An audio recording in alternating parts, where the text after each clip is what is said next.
Hi, everybody. Welcome back to What's Up, Grimes. Today, we're going to go over Miss Anthropocene as part of our album series. I'm here with the lovely Jen. Hello. Hi. So let's talk Grimes news first and foremost. Let's talk Grimes news. We are, in fact, titled What's Up, Grimes? And that was because at the time when I named the podcast, what I remember thinking in my head was, what is going on with Grimes? Because she was so silent. And that is still the case. What's up, Grimes? She was supposed to be at a festival yesterday. You and I talked about it. The We Are One festival. Yeah.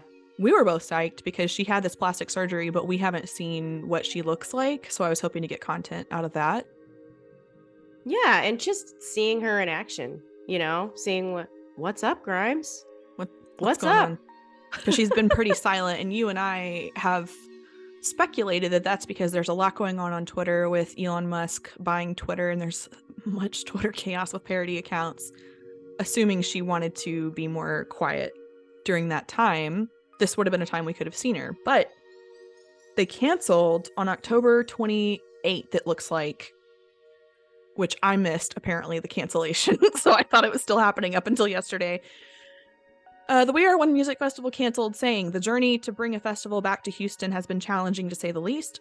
Our team has been diligently working to bring to fruition our shared dream for almost 2 years, and we find ourselves in a place where we cannot execute our vision to the fullest expectations." So it's coming back in 2023. I'm sure Grimes was probably thrilled. I don't know if she's ready to be back out in the public spotlight yet, but a disappointment, to say the least, for Grimes fans. Agreed. There's a lot of back and forth on Twitter, I'm noticing, just to lay off pressure on her for book one. And do we really think she feels any of that pressure? Don't know. What do you think? I don't think she should. I don't think she should onboard any kind of pressure. We're going to be her fans no matter what, true fans. So whether she removed book one coming soon from her bio or not, we're still going to be there. So I hope she knows that. And I don't know. I saw some speculation on the Grimes subreddit because, I follow them like crazy because there's a lot of stuff that happens on the Grimes subreddit. And people were speculating that she removed book one soon from the bio because she's feeling the pressure and doesn't appreciate it. And so she is going to keep the album from us. I don't think that's true at all. I think there's a lot of chaos going on. I sent you a post from that subreddit yesterday that seemed to encapsulate it really well to me. Yeah, I agree. Yeah. And basically the gist of that was that there's a lot going on. There's a lot of pressure with her breakup from Elon. There's a lot of pressure with being a mama of two. And there's a lot of pressure from Columbia. And it's probably just that there's some communication issues that broke down between the label and her. And we're not there yet. She's just not ready and in a place to release the album. Yeah, I think, first of all, their kids are like infants and toddlers. That's a really, really tough age to co-parent. So they're in each other's lives a lot. And I think by association, her label, people that she works with, maybe advise her to take a step back.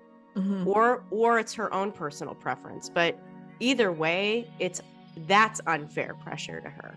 Yeah, and recovering from a major surgery. So I don't know what's going on. I did tell you the other day that, or today maybe, Bella Poarch. So we read that Bella Poarch is divorcing from her husband, and I'm like, oh, I bet that's a good friendship and a good support for her, since C understands what it's like to go through something like that. I know that they weren't obviously married, but they might as well have been common law married, her and Elon. So good support for one another.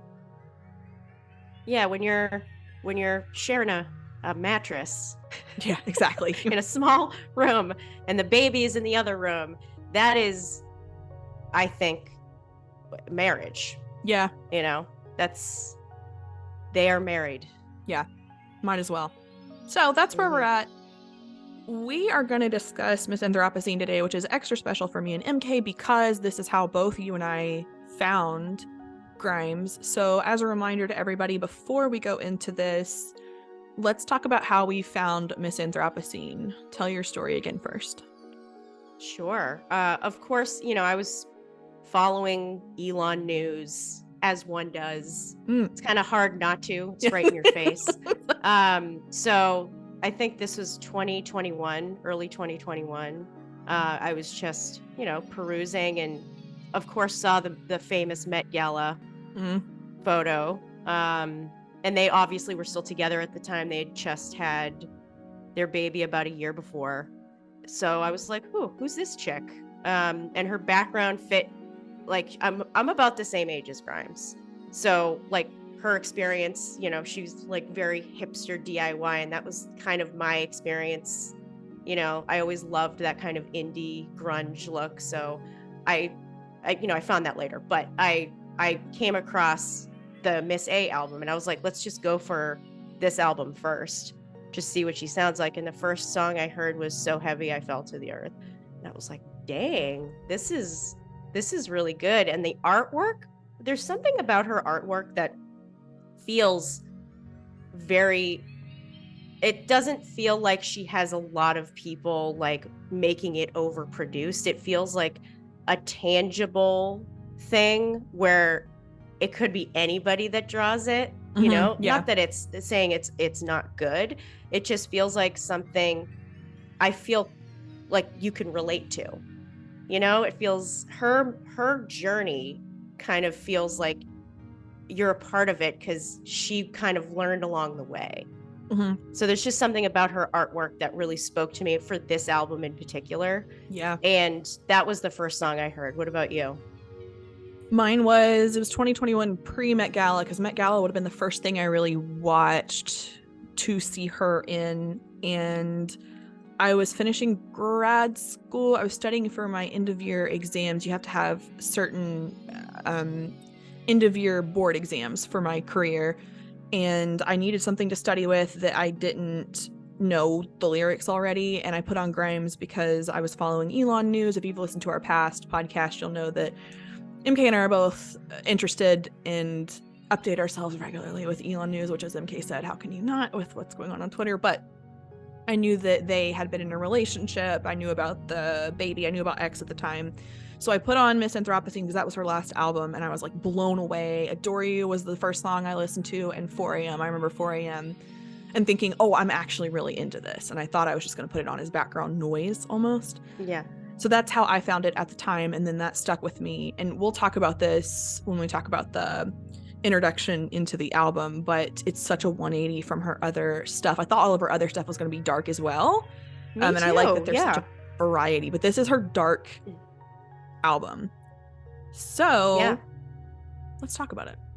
Yeah, let's talk some factoids. Yes, I love it. All right. MK is going to do some factoids. Referring to myself in the third person here. We love it. All right. So Miss A, on December 18th, 2017, Grimes responded to a fan on Twitter that she had played her label new music, indicating that something would be released soon. That's really how we found out about it? Can we go back to the word soon, please? Because the word soon is such a trigger warning. Because soon could mean never in terms of what? Soon could mean mystery. Tomorrow, we just don't know. But soon is a trigger word for Grimes fans. All right. So on February 24th, 2018, Grimes revealed that she was in the process of recording 2 albums. And then, well, that's quite a bit of time. December to February. December 2017, she made a comment. Then February 24th, she said she was in a process. So soon came to process. So that's a development. That's a development, but that sounds about right. Yes. Like that sounds like book 1 type stuff. Yeah. Yes. And it was released on February 21st, 2020. So, wow. Same old thing, it does. And that's okay. It's okay to take your time with your art. It's who you are. It's your identity. It's your legacy. I think it's okay. Only because I'm a super Grimes fan. Maybe if it was something else I was waiting for, I probably wouldn't wait that long. I think people, the frustration that I see on the subreddit is that people didn't like the teasing of stuff. So, for example, Shinigami Eyes, when it was first teased on TikTok, was teased like months in advance. and it was the same clip and it felt like, oh, we were going to get it imminently and then we never did. Or she'll tease certain parts that are going to come out and then they never do. And I think that was very frustrating to people. But I'm like, at the time, she doesn't know that these things are going to change. And so she puts out what she wants to put out to tease, and then it may or may not happen. So I give her grace for that. She doesn't know. She doesn't know that she's going to put out a clip of Shinigami Eyes and it won't get released for, a year. She doesn't know that necessarily. Yeah, and I do blame the music industry and the labels for trying to control art. Yeah. You know that she's like, she doesn't even have to really say much about that for us to know her feelings about also it. Also true. Yeah. So, I mean, that's a lot to do with it too. So moving on. So in June 2018, Grimes, her name is Grimes. Whatever. Grimes was featured in Apple's Behind the Mac advertisement campaign, in which a snippet of a song titled "That's What the Drugs Are For" was featured. I loved that. Yeah. So cool. I wish she did, not to say that's a sellout moment, but I thought it was super cool that she was in an advertisement for Mac. And I love black hair, Grimes. Yeah. I love that. I remember that campaign. I remember that advertisement, and they let her be very genuine. It didn't feel forced. It didn't feel like you were listening to, the drivel that they gave her to say. It felt like something Grimes would have said in that advertisement. So well done on Mac's part. Yeah. So 4 years since Art Angels, the album's title was announced on March 19th, 2019. Grimes explained that the album would be a concept album about an anthropomorphic goddess of climate change, in which each song will be a different embodiment of human extinction. Grimes explained that she loves godly personifications or abstract, horrific concepts. That's on brand. Yeah. Pointing to the Roman god of war, Mars, as inspiration, and that by making a personification of climate change, she hoped that it would maybe be a bit easier to look at and not be just abstract doom.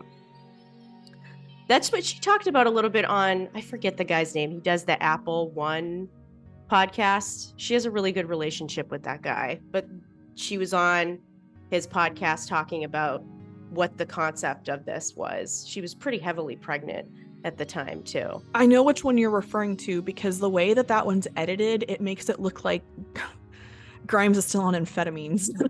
Like, it looks very like sped up and chaotic, because they only took like clips, from their conversation. I don't think I ever listened to the full thing. But anyway, yes, I know what you're referring to. And I just wanted to say something real quick that has nothing to do with what we're talking about. Mars. She refers to the Roman god Mars here, and she's so invested in the Mars mission. I can't believe she hasn't named a baby Mars. Maybe that's baby number 3. She's talked about naming the second baby Sailor Mars. Right. And I'm curious if that's stuck or not, because that seems very on brand. And I guarantee there will be a third baby. I'm just curious why there hasn't been a Mars yet. That just seems very Grimes-ish, but continue. All right. So, let's see. In an interview with the Wall Street Journal, Grimes further explained that people don't care about it in reference to climate change because we're being guilted. Grimes stated that she wanted to make climate change fun and make a reason to look at it. I remember her saying that specifically in that podcast too. She wanted to make it fun, tangible. I mean, it's like a comic book, right? Like, villains are usually personifications of sort of doomsday, right? So that would only make sense that in her development of making concept albums, which she did from day one with Giddy Primes, she's moved on to something more relevant and tangible for people to digest. And I like that she says that, because that is such a controversial thing to say, that you want to make it palatable. But I think about like the way we teach kids about certain concepts, like the way you teach them about dangerous concepts, we add fun to it because they're kids and that's how they relate better to that concept. And I thought that was a really good way to go about it, that humans relate really well to both positive feedback and positive information. And I want to say something about like, kind of like when you're training a kid and it's important to give that positive, reciprocation for their behaviors. So I like that she did that. Yet the album's still super dark, but okay. Yes. I mean, it kind of has to be, right? I mean, I think she's calling it fun because sometimes it's fun to play the villain. And she's definitely playing that very well, and she's been put into a place of being a villain and being Marie Antoinette, really, because of her relationship with Elon. So I think she's unfortunately been placed in that position. Yeah, and I think not only because of that, but because of her issues with the music industry being so male dominated in the engineer producer realm, that made her, I forget what interview she was talking about this, but was it like Art Angels, in a lot of ways, she felt hurt her because I'm not some just poppy princess, with a cutesy voice. I have more to me to offer. And I think that not only is in this album, but I think it's continued. I don't think she's did away with that darkness. Like, we're seeing it play out in the new stuff too. And in her interviews. So when you listen to her interviews, like with Lex Friedman, which is my best interview, or my favorite interview, I should say, by far, she talks about some really deep, intense, scary topics. And you can tell that that's what's going on in Claire's brain right now, that she isn't some vapid, boppy, everything's great, look how cute we are, that she does, ponder about these deeper issues. Yeah, but all in the name of a better future. True. Right? She wants things to work out. True. She doesn't obsess over, dystopian ideologies. She wants a better future and feels it is her position where she's at by association to be someone that talks about it, which I do think is important. Yeah, because I think her brain has really transitioned into focusing on the mission to Mars now, and there's hope with that. So I don't think she's stuck there. I agree. But I think there's hope for this planet too. And I think she's very clear about that as well. Not to say that she isn't all in for Mars to just get us out of here. It's an option, right? I think she wants to save the planet too. Yeah. I think Mars is the escape plan if this stuff can't work. So. Or a vacation destination. No, I'm going to stand by what I said in that podcast with Dave. And I said in that podcast with Dave that that the morons are going to find their way to space too. And so unless I can have assurance that I can have a small space dome and I can choose who lives in my space dome with me, I don't want to go, because I don't want to be stuck with, the jerk that we all know that we've worked with before, or that is incompetent at their job and is like floating around the same biodome as you, and you can't get away from them. Even if you like the people that you pick, you're going to run into situations on Mars. Somebody's going to do something and you're like, what are you doing? Nope. I want to stay in my biodome. It's going to be the lesbian space commune or whatever. And I want to pick who's going to be in the dome with me. And then we can vote people off the dome if you act a fool. Oh my gosh. That's a reality show once it's up there. I love it. There we go. Yeah. So that's the plan, is I'm going to create a reality show of something about the dome. And that's what we're going to do. Obviously, you have to be in my dome. Obviously. Yeah, I mean, that goes without saying. It's like Big Brother Mars edition. There it is. Big Brother Dome edition. So that was wildly off topic. I just want everybody to be very clear that I don't want to be up there unless I can choose who is in my dome. Thank you. I think I would prefer to not be there at all. Me too. But if I had to, it would be you and me and a select few of people that are heavily vetted. Yeah, 6 people. Yes. Cool. Maybe less. Come on. That's a lot. Cool.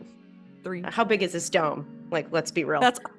According to Dave, it's massive, but I'm like, if they can build a massive dome, surely they can build very small other domes, and you can choose who comes in and out of your dome. I don't know. Anyway, the point is that listening to Dave on the podcast, he mentioned that it's not a very fun time to be up there in Mars. It's not like it's, very habitable.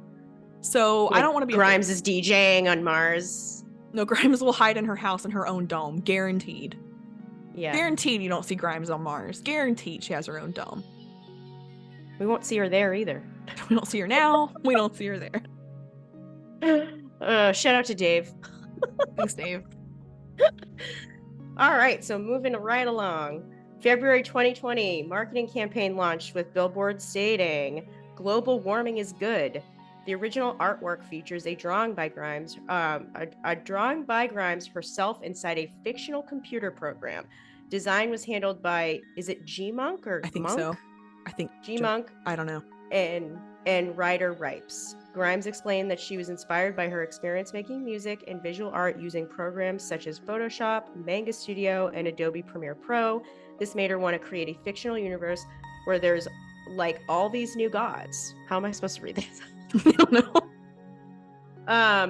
And if the new gods were building the simulation that we live in, this is the program that the gods use. I think that's why going back to what I said earlier about her artwork, she uses programs that are pretty tangible to other people and is open about the program she uses, which I don't know if many artists in her position are. So maybe that's what makes her so tangible. Like, we've known she used GarageBand and then used to Ableton and then uses these programs for her art. So I think that kind of makes it more, well, if she uses this, maybe I can use this. I think that's definitely true, because I've heard people start using Blender because they heard that she used Blender. Like, for example, she talks about using Blender on one of her music videos, Violence. And I think that became palatable of like, oh, she can do it, I can do it too. The other thing, you and I have been talking about religion recently and about our own beliefs, which we're not quite there to sharing it on the podcast. However, I think she makes a great point in some of her interviews where she talks about how the whole new gods concept, that it used to be that you would go and pray specifically to gods. And I think for each thing, right? So like fertility or the weather, whatever. And I think that felt very safe for people. Like, I can see why that was such a popular concept. Yeah. In ancient worlds. Like, that feels, I think, like security, knowing that there's like a person for each issue versus like, you know, a god who takes care of everything. That feels so outside our realm as humans, that one being takes care of everything. So I get this concept, and I like that that's what she chose to run with. Totally. And that's all back to the personification, right? There's a god that represents each thing. So it's tangible, digestible, and I think makes you feel closer to that. Yes. Agreed.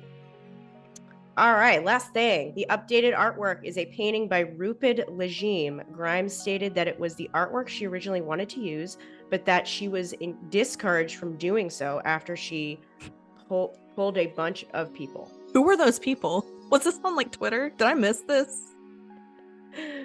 Oh, who did you pull, ma'am? I would have loved to be there. Was it like Mac and her manager? And like, that was like, I wouldn't be surprised. I'm just saying, if it was like 4 people close to like a clinical study of like random people. All right. Okay. So moving right along to the songs. Let's break down the songs one by one, because MK and I were just discussing before recording that I did a live on this on my page before we decided to just do a podcast, which thank goodness MK was along for the ride with that one. And I remember this taking for forever, the live on Miss Anthropocene, because there's so much information versus the other albums where it's like, okay, she's starting to get big. At this point, she's big and she's with Elon Musk, so everybody knows who she is. So let's start with We Appreciate Power, because speaking of stuff that just never released, We Appreciate Power. While we got the song, we never got the music video, even though that was teased to us and looked super cute between her and Hana. So after teasing the release of new music on Twitter, the song title for We Appreciate Power and promotional artwork leaked online. We Appreciate Power was originally the second collab with Poppy after Play Destroy. However, following the public feud between the two artists, the song was released by Grimes and Hana instead. We all remember the feud between Poppy and Grimes. I love Play Destroy. It's a good song. That's like my go-to workout song. It's a great song. My husband would be like, "What is that?" And I'm like, "Yeah, I'm Poppy. I'm Grimes. It's a Hollywood movement." I remember how that played out. I remember looking into it. Yeah, it's a shame that they're not still close. And I remember her being on a live and talking about, like, can people stop asking me to continue to collaborate with Poppy. Some stuff happened there. I don't want to discuss it. Let's move on. So that's over and done with. I will say that I'm glad that Hana is on it, because her vocals with that song in particular are fantastic. She's say what you will about Hana, she's a wonderful singer. Yeah, I think she has a wonderful voice. And I think that really, the dichotomy of her voice with the concept of We Appreciate Power really makes it what it is. It does. And knowing that it's like your best friend who's been there since day one and is ride or die with you and is still ride or die with you, apparently. And I felt that when she was performing at EDC and Hana was there with her and they played We Appreciate Power, and she gave Hana some, time to be up there and, sing along and dance. Yeah. And I think that says something versus having like Poppy. Poppy doesn't have that vocal range like Hana. So I think it's a better fit. And honestly, if you watch Hana's Twitch streams, she plays the Blood Pop remix of this a lot too. So it's a beloved song between them that, like, I think symbolizes a lot of their friendship and love for each other. So that's how I feel when I listen to it. And I know that there was a music video shot where they're in two really cute, like, blue and purple bodysuits. And I love it. I was excited to see that, but it didn't drop. Per Genius, this is not the first time Grimes has explored the theme of artificial intelligence in her music. Most famously, the music video for her song Flesh Without Blood features the character Rococo Basilisk, a reference to both the late Baroque art style and the thought experiment of Rococo's basilisk. Rococo's? I always say Rococo. I thought it was always Rococo. I thought it was too. Whatever. Are we wrong? I don't know. This punny name is notorious for being the spark which ignited the romantic relationship between C and Elon Musk. We know that they found each other on Twitter because C had made a joke about it, and Elon had just been interested in that, and so they became a pair. Totally trolling her page. You know it. Pair. Simply put, Rococo's basilisk is the argument that an advanced artificial intelligence designed to do the maximum potential good will ultimately torture those who do not aid its creation. This is actually a form of blackmail enacted to ensure that artificial intelligence will be brought into existence sooner. We Appreciate Power is a direct response to this, allowing both Grimes and Hana the platform to profess their support for AI and therefore be protected from future destruction. Ironically, I was listening to another interview from Elon the other day where he talks about this, and I think it's a Joe Rogan podcast, and Joe Rogan, good. I love that one. There's two with Elon, and they're very good. And Joe Rogan asks him, I want to say it's Joe Rogan, asks him, like, how serious do you think this is, AI turning against us? And Elon was very serious about it and sees this as a serious threat that people need to take seriously. Yeah, I think he went into how a lot of people that are working with these AIs don't see the potential in it going wrong, and that's the real risk, the humans component, not necessarily artificial intelligence. Leave it to the humans, man. We suck. Yep, we sure do. That brings us to So Heavy, which is honestly one of my favorite songs ever. So, per Grimes' quote, I think I wanted to make a sort of hard Enya song. I had a vision, a weird dream where I was just sort of falling to the earth. It's like fighting a Balrog, which is from Lord of the Rings. I woke up and said, yeah, there you go. I woke up and said, I need to make a video for this, or I need to make a song for this. It's sort of embarrassing, but lyrically the song is kind of about when you decide to get pregnant or agree to get pregnant. It's the weird loss of self or loss of power or something, because it's sort of like a future life in subservience to this new life. I didn't include it in here because we are a PG podcast, but she goes into detail scientifically in another article where she talks about it's really the process of having unprotected sex and how vulnerable that is to say, okay, I'm just going to go ahead and go through with this. And all my life, this is the thing that I've been told not to do and have been working towards not doing. And now I'm going to create a life. So, MK, as a person who has brought forth 2 lives into this planet, do you agree with what she said? I do. Because we're taught, in gym class and health class, like, This may not be as PG as I want it to sound, but I had a side note gym teacher. We had sex ed, and he was like, don't let Johnny Stud Guy use withdrawal method. And that has been burned into my brain forever, you know, like to not submit to that. And then once you decide to have a child, you have to kind of rewire your brain. Yeah. But I actually didn't know the background really about this being about pregnancy. I kind of assumed because she was pregnant at the time. It does, when you are pregnant and you have life in you, and you're heavily pregnant, you do feel the weight of it, not just the 30 pounds you put on. Yeah. Right? It's the emotional weight of carrying life, how your life is going to change, and what's to come, because you can't control any of it. Yeah. And I found Grimes, and you did too, after she had already had baby X. Mm-hmm. And I remember how shocking it was to people when I was reading about it. I was new to Grimes. I was reading about it. And people were like super shocked. And I remember at the time thinking, well, it's a celebrity having a baby. What's so shocking about that? The more you know about Grimes, had I known Grimes prior to becoming pregnant with baby X, I would have been like, no way she's pregnant. No way she's pregnant, because she seems like that would not be something she wanted to do. But she says in articles, I loved him. I wanted to make a child with him.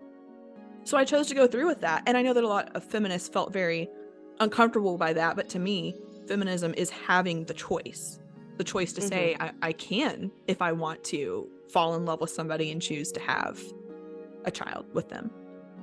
Yeah, and it doesn't, like, the natural maternal instinct prior to having the baby is a weird time period too, because you're like, there's so many women you see on Instagram that are like, oh, they're like Mother Nature with being pregnant, love the pregnancy, have the hippie dresses, they're drinking their smoothies. They love that whole process. And it can be, even if you don't have like medical issues going on, it's overwhelming. And you're like, how am I supposed to be? Am I still me? Am I somebody else? Do I need to pretend like I'm this like embodiment of like some goddess? You know, it's not always that beautiful. There is a darkness to it. Yeah, definitely reorienting who you are as a person. So that's so heavy. Before I move on to the next one, I was just thinking to myself inwardly about how So Heavy for me is really a moody song when I'm depressed, because I feel literally so heavy and I'm going to fall through the earth because I'm just in this place where I'm so overcome by emotion and it feels like that's everything and it's crashing down on you. So that's why I like this song, I think, specifically. Yeah, and like you said, when you were studying, it's a good like study work song too, because you can, it's not just, you know, overwhelming emotionally. Like it's kind of one of those songs that helps you kind of power through, if that makes sense. It does. That brings us to New Gods. Per the New York Times, New Gods longs for deities who might offer salvation from catastrophe. I pray, but the world burns, Grimes sings. But new dark spaces keep opening outward under its hesitantly stately chords. We talked about New Gods previously in the intro section. Grimes spoke about the song again during her live podcast with Sean Carroll. She says it makes more sense. Yeah, the stories are great. And it's just like, I was like, well, who are the new gods? Because we have all this new stuff. We have plastic and pollution and plastic surgery. Plastic surgery. Let's pause there. We have plastic surgery. I want to see her new look. And social media, the new gods sound sick. They sound like the Sailor Scouts, like these sick demons, sorry. So that's kind of where my weird imagination has been going. This is probably, although it's been my favorite song on the album, but it's recently changed to something else, which we'll get into later down the road in the podcast. But what I love about this song is that it's based off like My Name is Dark is a reference to Ray Bradbury's Something Wicked This Way Comes. Oh yeah. Mr. Dark is a character and the main antagonist from the book. So I love when she has literary references like that. Yeah. And it's so Grimes. Her brain is fascinating. She says in that podcast with Lex Friedman, like, who actually wants to hear me talk? I don't think she recognizes how fascinating she is to listen to. No. Not at all. That kind of references to adore you, you know, you don't know how cool you are, right? I think about that all the time. You're so cool because you don't know that you're cool. Grimes. Okay, My Name is Dark was originally titled That's What the Drugs Are For, but if you've listened to the interview, and I can't remember what publication, she says in it that she was informed that she could not keep that title. So per Grimes' quote, the day I created this song, I think I was in just a super bummer mood. I was doing this thing where I was just chasing my worst impulses. And one of my favorite albums is A Downward Spiral by 9 Inch Nails. I think one reason that album is so good is that in its dishonesty, it's actually very honest because he's embodying someone who he isn't, but it's the pathetic person. I think people actually really relate to the album because people do relate to the worst version of themselves. With this song, I was just like, what happens if I make a really negative song, or I just make a song where I'm not really giving an F about the situation and just being a cynical misanthrope, essentially. Yeah. I love that. I'm a big 9 Inch Nails fan. So I see the Trent Reznor relatability with this album entirely. And I think, correct me if I'm wrong, she actually, I don't know if this is the only song on the album, she had outside help with producing. This song in particular, she had some producer in New York had helped add to it. Which I like that about her, that she's not such a control freak, that she's open to letting other people be included with her art. And she did kind of allude to that in the Lex Friedman podcast too. Like, collaborating is kind of the stage she's in now. Yeah, it's new. I think my favorite part of this song, which is such a, I guess, an obsolete part of the song, but there's that part where she says, I hear them calling my name. And she explains that the part about I hear them calling my name is when you hear people wanting your attention and wanting your investment and you're just kind of like over it. And I relate to that, especially in this stage of life where I'm at with certain areas of my life. I relate to that, where you've got somebody that wants your attention or wants, you know, you to pay attention to do something or work on something. And it's just kind of like, like I'm not having it today. So yeah, I wish there isn't officially a video with this, which is disappointing to me. Like, there is that, like, I don't know if it's fan made. She has it on her YouTube page, but it's like her with the orange hair and she's like eating something. Oh, I know what you're talking about. And then drinking water. Like, she always has these massive glasses of water, but like everywhere.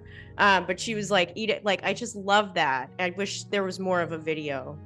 Yeah. Official video with the song. Listen, I'll take anything Grimes at this point. She used to post a lot more to her stories, like a lot more of her doing stuff to her stories. And I think it's just because, you know, she has a kid or 2 kids. So who has time to like film get dressed up and film little things? But I miss that. Yeah. Violence, per the New York Times, Violence is a collaboration with the producer I.O. It's a mixture of plea, flirtation, warning, and dance tune, suggesting a sadomasochist relationship or a mutual self-destruction pact. Quote, you feed off hurting me, Grimes sings, but later boasts, I like it like that. Yeah, I like it like that. And of course, we've all seen the music video styled by the wonderful Turner. This was filmed at a church in LA from what I remember. And when they showed up, nothing was the way that they wanted it to be. And it was edited in Blender and that things came together the last minute. I remember that from her interviews. So Violence is such a banger, I have to say. It might have also been one of the first songs I heard too, and it's still in my top roster of songs. Makes you want to party? Does it make you want to party? Want to dance? I definitely work out to this song. It's Violence, Violence, Violence. I like the dance in it. You know what I'm talking about?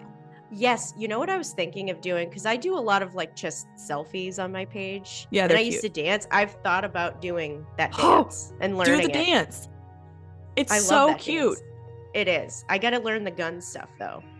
Like that's the part of the dance that's kind of challenging. Yeah, it's just visually satisfying to watch that dance. And I wish I had to put down on my cheat sheet who the choreographer was so I could give them credit. But it is really well done. That brings us to go ahead. I was going to talk about the program that she talked about, like ZBrush, where it's ZBrush, yes, and wanted it to look like a digital experience, but it really didn't work out the way they wanted to, but the concept was how violence is explored in the digital realm, which I thought was I remember that. really cool. I remember that, and you know, because isn't that the one where she talks about how she likes swords and yeah, she has a warfare. ton of swords. She must have. Oh yeah, her obsession with warfare. I want to know how many swords she has. She's got to have a sword room. We reached out to, what's Michelle Smith's official title for the coach that helps her with her something saber, right? Anyway, we reached out to the person who like teaches her the choreography of the fight scenes with the swords. Didn't hear back, but hey, we tried here on What's Up Grimes, because that would have been an interesting conversation. We're still around. We're still around. if Michelle wants to hit us up, I mean, we have a really great email account, whatsupgrimes@gmail.com, if you want to talk to us, people. Like, we're happy to talk to you. Yeah, if anyone knows how to do like sword dancing, like I would love someone to do a display on our podcast. I'm here for that. We're here for it. We're here for all kinds of things. We're trying to branch out beyond just art. We love art, but something, I don't know, trying to branch out into the science world. We'll see. That brings us to Adore You. Adore You is the Japanese word for a groomed, manufactured pop idol. Ironic, because that's what Grimes feels like. It's a new god intended for consumer worship, and it's also the title of William Gibson's novel about an artificial holographic pop star. The singer knows that her love is a hopeless illusion, and pretty as the music is in the moment, it can't stave off the inevitable, which is a breakup. Ironic, considering her personal life.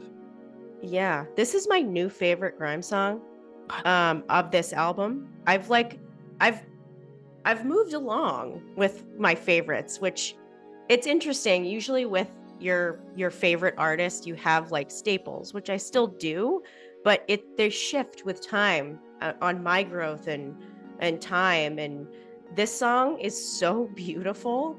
Like, I don't like the beginning, like the and I think that's why I didn't get into it. But then I gave it some time and let it, marinate a little bit. And it's just such a beautiful song. I thought originally, because apparently I have no ear for music and sounds in general, I thought that was a car alarm at first. And then it turns out that the bird songs are from the Squamish Birdwatching Society. And I read online that Grimes said that they just have a bunch of bird songs on their website. So that's where she got them from. But I don't like the first... If you don't listen to Grimes music obsessively, as I do, then the first 10 seconds of the song probably don't bother you. But when you're listening to the same song on repeat, the bird songs feel like you're listening to a car alarm. It was not approachable to me at first. Yeah, I don't know. But I gave it some time as I listened to this album, because I was like, I'm on a podcast about Grimes. I should probably give things a chance. Except for Getty Primes. I can't. I tried, people. We tried so hard. Doesn't work for us. No. Per Grimes, I think this song is sort of like a pure love song, and it just feels heavenly. I feel like enveloped in it. It has kind of this medieval futuristic thing going on. It's like if Before the Fever is the climax of the movie and then Adore You is the end title. What I find so ironic about Adore You is that it almost foreshadows her relationship with Elon, and I'm like, did you know this going into it? Did you figure that things might go sideways pretty quickly, or eventually you wouldn't be able to fully be together? It's just really ironic. It is, and I definitely think it is about him, of course. I mean, they were romantically involved. Of course, it's going to inspire something. I didn't take that lyric, what is it? We can play a beautiful game even though we're going to lose. I took that as death. Maybe not necessarily death of the relationship, but we're going to lose even if we love each other our whole lives, because death is inevitable. That's a good point, because I've also heard people argue the opposite, that they didn't know that was actually a negative lyric. They thought that it meant we're going to play the game and we're going to lose the game and fall in love. That's what people thought that meant on my page when I did the live. But that's never what I took it as. I always took it as either, like you said, death, or, we're going to play this game and it's going to be great and we're going to fall in love and then we're going to break up. It's going to suck. Yeah, I mean, best case scenario, when you find your soulmate, one of you is going to die. Sad. That's true. Yeah, that's how I took the lyric, and I think it's so beautiful. But I like other interpretations of it too. That's pretty cool. Yeah. And it lifts up, I don't know, the feeling of the song is the positive song on the album. It really lifts you up into feeling more positive, and I don't know. It's definitely, it's a good ending. Yeah, it's the most positive song on the album for sure. Mm-hmm. That brings us to 4 a.m. per Grimes, and I'm not going to pronounce this correctly, and I'm not going to even try. She got really obsessed with the Bollywood movie called Are You Going to Even Try? I don't want to butcher this.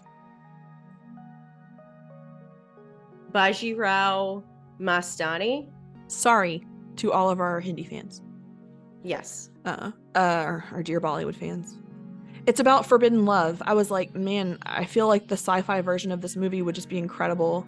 So I just sort of started making fan art, and then I really wanted to get kind of crazy and futuristic sounding. It's actually the first song I made, and I was kind of blocked and not really sure of the sonic direction. And then when I made this, I was like, oh wow, this doesn't sound like anything. This would be a cool thing to pursue. It gave me a bunch of ideas of how I could make things sound super future, and that's how it started. Going back to Forbidden Love is so interesting to me because she had to have known when she met Elon, like she didn't know it was going to go anywhere. And then all of a sudden you're falling in love with this person that you know is going to change your fans' perception of you at the time. That's tough. I actually don't think, I think she was very naive about that. Maybe because she was in wearing rose tinted glasses and didn't really think about it. Like, in comparison, not to get too off topic, but like the royal family, Meghan Markle and Prince Harry, like their first engagement video where she had no idea who he was, like total BS right there, and she was love bombing him. Like, I think it was a complete opposite here. Like, I actually think she was so in love with him and really was naive and didn't think, even though he's a polarizing billionaire, she didn't think that it would, hurt her fandom. It just seems so unlikely when you look at who Grimes is. And again, if you were a fan before they met, and we weren't, we met her afterwards. Mm-hmm. That had to have felt so out of left field. Yeah. And they fit, in my opinion, so well together based on their personalities. Agreed. I think they're a match made in future heaven. I know. Futuristic, galactic heaven. Yeah. There's just so much that feels very sad on this album when you look at it as a whole of a doomed relationship. And you and I speculate all the time. I speculate that they are still together. I think so too. And each other's fans or, just critics in general were tearing them apart. But like I've said before, I don't know if I've ever said this on our podcast, but maybe on our lives before. I don't know why she felt the need to have to defend him on her page. And he never defended her on any platform. Like, that just goes to show again the naivete. Like, she really was in love with him. And I think as a fan, you kind of have to respect that. And that kind of goes with the territory. I don't think judging and tearing her down based on who she loves and chooses to be with is fair, or should consume or override her entire legacy. I also think that Elon's narrative is much like Claire's narrative, and that it's out of control, and there's a lot of misinformation, especially if you look at the subreddits.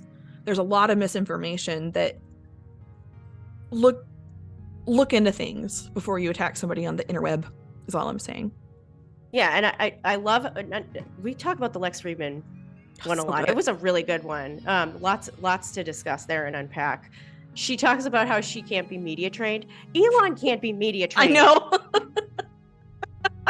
Who are they hiring to do these media trainings? Because I don't think anything works. I think what's so endearing to me, there's this BBC documentary that's out in series about Elon right now, and is so well done. If you don't want to read the Ashley Vance biography that I allude to all the time, and you want something that's more kind of narrowed down, you should watch the documentary. It's on YouTube in pieces. And if you watch Elon's interviews, it's so much like Claire, where it's like he doesn't really know what to do with his body. Like he is so like there's just awkward moments where you feel kind of uncomfortable for a moment because it's kind of awkward. Yeah. And that's what I love about them together, though. It's like I guess the awkwardness and his awkwardness just meshes together really well, and they probably understand one another well, and I don't know. I like them together. Me too. Delete Forever. Delete Forever was originally titled Black Swan Blues, and it's the third track on Grimes' Miss Anthropocene album. Grimes wrote and produced the guitar-based song herself. The song was released on February 12th, 2020, ahead of an interview and premiere with Zane Lowe on Beats One the next day. That's that guy's name. Zane Lowe. That's that Apple podcast guy. That makes sense.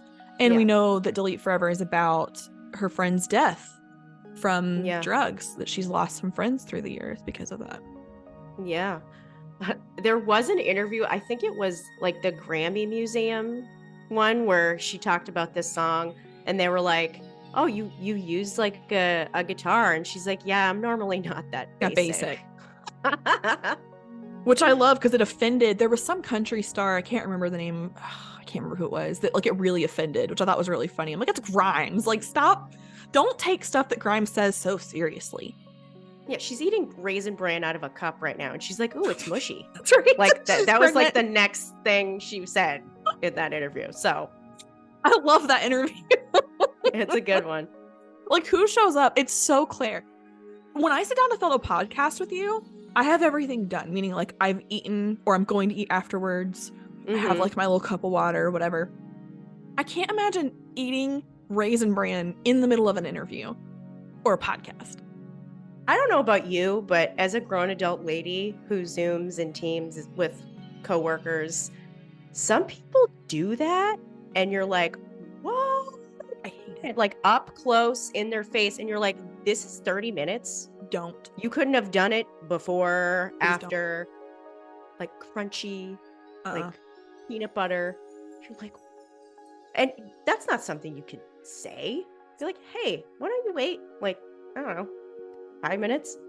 And I'm very clear with people, if there's like a 12 p.m. meeting, which occasionally there is, and something that I have to attend at 12 p.m., I have my camera off and I say from the get-go in the chat, I am eating right now. As soon as I finish lunch, I will be on cam, so that people aren't yelling about not being on cam. Like, I am here, but I am not going to let you watch me eat my pasta. It's not going to happen. I like that. I've never approached it that way before. Usually I just either eat beforehand or after. Sometimes it's annoying when some stuff goes long, and I'll just like eat and I'll be like, yes, I'll go down. Yes, done that. And then cover my mouth or mute. Done that. And I feel guilty not being on camera, because the assumption, and let's be real, who hasn't? The assumption is when you're off camera, you're like doing something else, right? So yeah, you're not paying attention.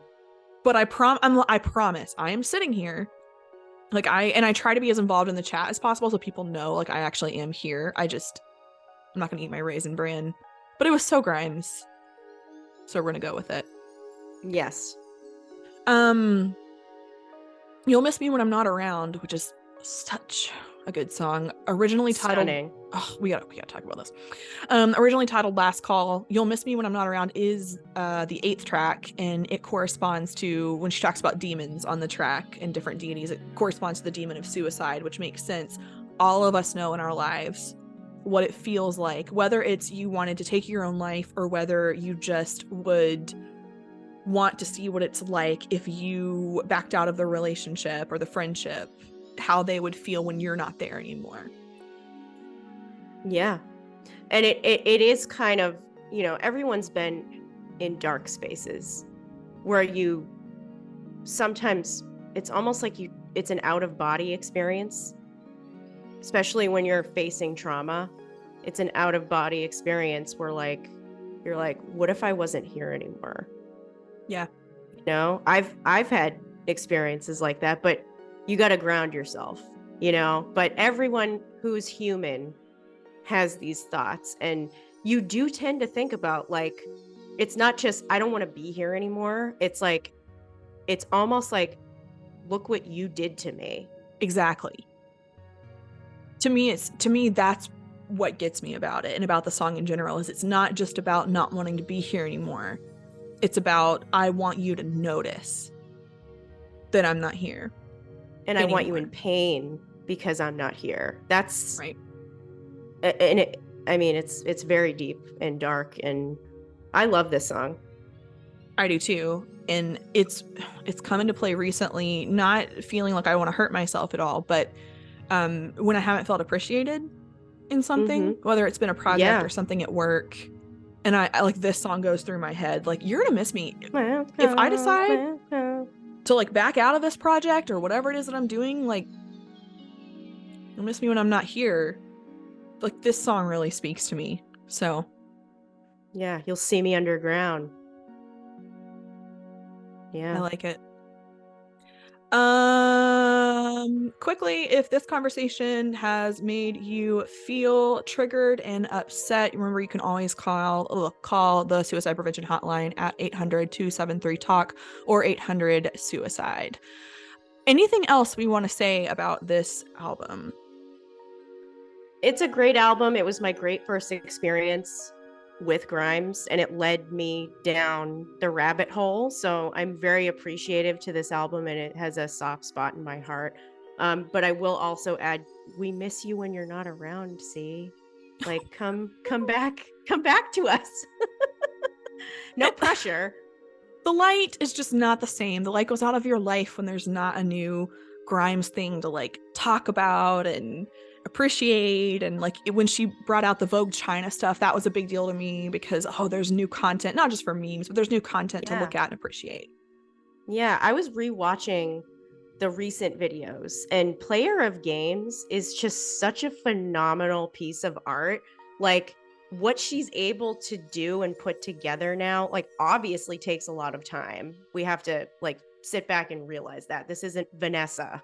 This is like hey, cookies and like prom dress. Like, we're really making impactful art with a whole background. There's like so many people involved in the production of this stuff, and it's really high level. It's beautiful, and I know when she does release more, it's gonna be at the same level because she takes her time with it and takes it seriously. So I'm excited to see what else is down the pipe. I agree. It's like Shinigami Eyes for me. The production of that music video was insane, and Player of Games was so beautiful. And I think I probably annoyed the crap out of Turner that day. I remember when it was released, and I was like so in awe of the outfit. She has like this white, oh man, like the flowy look, and it was spot on. And I like blew up Turner's DMs in like all caps, like, it was so beautiful, thank you. And of course she was like really nice about it, but sorry, Turner, didn't mean to blow up your DMs. My favorite was the purple oh dress. Yeah, is that Dido? Am I saying that right? I think so. And what I liked about that is, that vignette where she's with the knight and he's holding her chin, and she looks very subservient, but not in like a fetish way. They styled that really well, in my opinion. And I'm like, that ties in really well with Miss Anthropocene, like, so heavy I fell through the earth. And yes, same darkness, but more hopeful. There's more hope in this world, I think. And back to that imagery that you were referring to, it's very like medieval artwork. Yes. Like almost Renaissance artwork, like it to the T. Like every scene, every shot was carefully curated. Yeah. So I wonder if we're going back to that, which fine.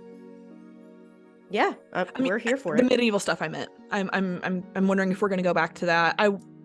I am a little concerned just because it's felt like, Love is a Drug from God and Shinigami Eyes are very like club pop versus like telling a story.